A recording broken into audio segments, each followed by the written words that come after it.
What up, Pittsburgh Steelers fans? Matty Peverell here from the Steelers Touchdown Under channel, coming to you with 5 problems that the Steelers have still unresolved for the season. Hate to be the bearer of bad news. Hate to be the person that brings a bit of negativity to it. I know there's been heaps of off-season hype, but there's 5 things that I'm going to talk about in this show that the Steelers actually have to resolve. 1, what does the starting left tackle position look like? Who are they? 2, depth at strong safety. Despite what some media reporting, they haven't fixed that.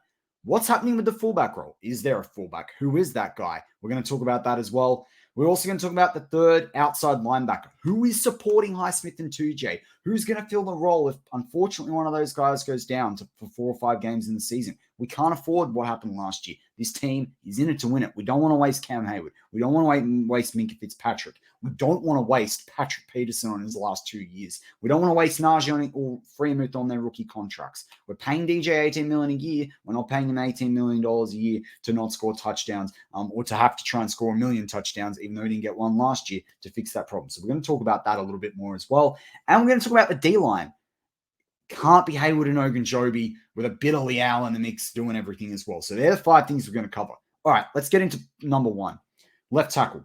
A lot of discussion around Dan Moore versus Broderick Jones. We've had the discussion around a lot on this channel around who's going to start the season. Maybe it's Dan Moore. Maybe it's Broderick Jones. Chris Carter from Locked On's talking a lot about Broderick Jones. Great if he can take that mantelpiece. Yes, he's going to have his bumps and bruises. Every rookie tackle, an offensive lineman, every rookie at any position has their lumps as well as their successes. Has their mountains, has their valleys, whatever analogy you want to use. But I want to see them decide this. I think we're going to need 1 or 2 preseason games to know. Again, it still may change between what happens in the preseason to who starts. But left tackle can't be something they dilly-dally around or, to use an Australian phrase, or play silly with it. They have to make a decision. They have to allow that guy to grow and to get cohesiveness with Isaac Seumalo, Mason Cole, the rest of the line. Let Kenny Pickett learn within that. Get accustomed to Darnell Washington. He often would line up in sets on the left side. Maybe that's where Broderick Jones has something over Dan Moore. I think that's an issue too, because the left tackle they need to start the season, they have to pick that guy with a view that guy can play out the year. Now, yes, someone can lose their spot, someone can have an injury, all those good things. And if it's Broderick Jones hasn't met where they feel that he needs to be ready for the pass rush of San Francisco 49ers, Cleveland as well, even the Raiders with Max Crosby, or the Texans by those first 4 weeks, and it is Dan Moore that starts, fine. But if they need to go in with a view that whoever starts game 1 is capable of starting every game, including the playoffs. If they don't go within that mindset, they're not going in with a winning mindset, and that's not the standard is the standard. So I want to see that lockdown. I want to see comfortability. I want to see chemistry. I want to see cohesiveness. That's got to happen starting this weekend against Tampa Bay. Point or issue problem to solve number 2. Depth at strong safety. Yes, they have Keanu Neal. Yes, they have Kazi. Kazi is not a strong safety in the AFC or the AFC North, or really most teams in this league. The guy just doesn't have the size. What happens when the Steelers go against a 2 tight end set? Holcomb is a pretty athletic 3-down linebacker. He doesn't really have the athleticism as Bush. At least he hits people, unlike Devin Bush. He's also bigger than Devin Bush, so that helps. But Neal, who's going to help him, right? Now, we talk about bringing Minkah in.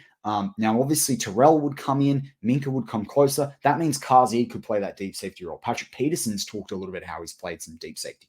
Maybe that's their help. But my other issue is depth at strong safety. If Neal goes down, who steps in? Because Minkah's not the type of guy. Yes, if you're playing a left and right safety, you can play Minkah in that role. But the Steelers play a traditional strong safety, free safety, which is what you need when you have tight ends in our division and in the AFC, like Dawson Knox from the Bills. You have Mark Andrews from the Ravens. You have Kelsey over at the Chiefs. If we have to play them in the playoffs, there's a bunch of different guys we can talk about there as well. Even in Njoku, I haven't rated Njoku a lot of seasons. He actually had a pretty decent season last year, and he did get paid before that. But who's the depth? Who's the future there? What is that? Especially if Neal does come down into the box. I'm not fully sold on what this is. It's not Killebrew. Killebrew is a special teams player. So I need to see how this is going to work, particularly because They didn't, and I almost focused on this as well in one of my 5 points, and I decided I wouldn't, but coverage linebacker. If Neil's playing coverage linebacker, who's playing strong safety? We don't have depth there.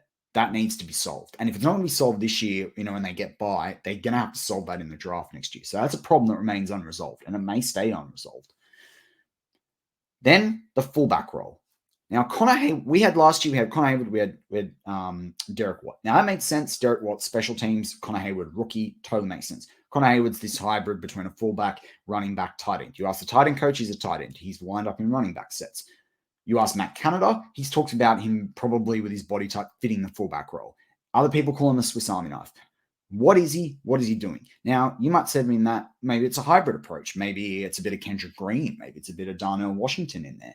Maybe, and then with a bit of Hayward sprinkled in. Maybe Warren and Najee are blocking for each other in a two running back set. Fine.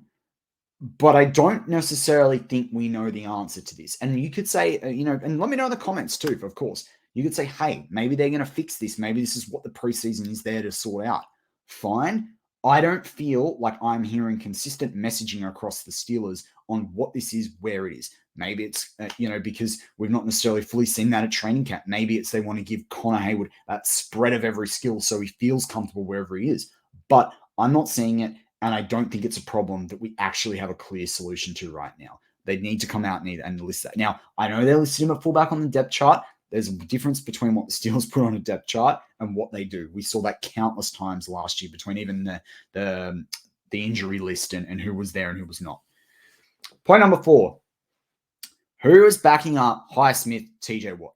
Is it Marcus Golden?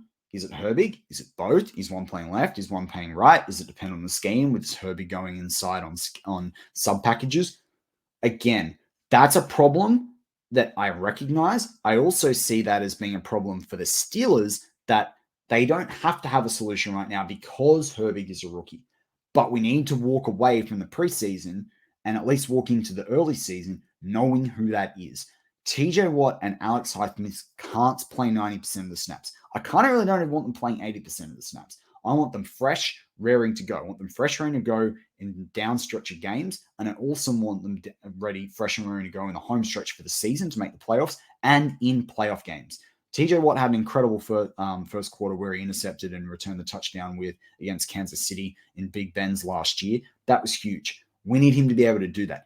He's proven the last 2 seasons with the different injuries that's a big ask for him to play 90% plus of those snaps. Or even 80% plus of those snaps is a big ask from the best defensive player in the league. It's a big ask because he's being held the amount of times he gets held and that should be penalized is an absolute joke from the refereeing in this NFL. But at the same time, he's getting triple blocked and getting past guys. You want him to be able to have success against those double teams and triple blocks, but you only are going to get that if his snaps are managed. So they got to figure out that one. We had Malik Reed last year. They tried a Chicolo thing. They tried a Melvin Ingram thing. None of that kind of worked. We need to figure what this is. We need to figure this out because this is going to be a big determiner in how good this defense can be and how much playmaking they can do. 5th problem to close out the show is who's going to help Ogunjobi and Hayward on the defensive line. We saw the first depth chart come out on Travis Adams. Now, he should get the right of reply. He came through last year. He is, though, cuttable. You move him on, $2 million you save on the cap hit. They brought in Fehoko. They brought in Armand Watts, who listed at DE. I thought they'd probably play him, or listed at DT, not listed at NT. I think they need someone that can wedge between and be cohesive between Ogunjobi and Hayward when you're playing those 3 guys together up front, and you've got Hayward putting pressure more as the defensive end, particularly like those red zone defense kind of plays. I want to know who that nose tackle is. I don't think they've sorted that out. It's not going to be Loudermilk. Benton, I think you'd more see probably Hayward shifting time, Benton around there. Who's going to take the Tyson Alualu role? Now, again, you say that's what the preseason's for. I don't feel like we've got a solution to that. Marky D on this show, one of our shows earlier in the week, raised the fact that we haven't heard a lot from Travis Adams. And I said, maybe that's a good thing. Maybe we'd hear a lot if you'd made mistakes. But right now, I'm not seeing anyone fill that void. And we know the Steelers in the past have had issues with run defense. That needs to change this year. We can't have those happen. It's got to improve even on last year. And who's to say that if these linebackers don't gel and we don't have a nose tackle in there, might not look great early. And I don't mean to be pessimistic, but it is a problem that remains unresolved until we start seeing some play on the field outside of pads, outside of training camp. These are 5 things that the Steelers need to look at. Just remember, who's that left tackle? Stick with him. Let him get acclimatized with Kenny Pickett, the offense, the scheme, the offensive line. Strong safety. Who's that depth? Maybe, and this is where I actually think Omar Khan's quite likely to make a move in the next few weeks with the fullback role. It was a hybrid approach, and are we just agreeing to that? We understand that. Steel fans, we can watch out for that. Are they actually listing Connor Haywood there, and that's where he's going to be? Who's the third rotation outside linebacker? That is a problem I think they can solve, but we want a really clear answer. We want either Herbig to blow it out of the gates or Marcus Golden to prove that he definitely underrated by the NFL in this free agency period. And then you've got Ogunjobi as well, like Ogunjobi and Haywood. Who's supporting them in the trenches? It's gotta be a given. We've got to know who that guy is. It can't be just Haywood and Benton doing it with a bit of Loudermilk sprinkled in. Adam on Travis Adams, Aaron Armand Watts. I want to see real competition for that spot. I want to see a difference maker, so that even Haywood doesn't have to do those different things.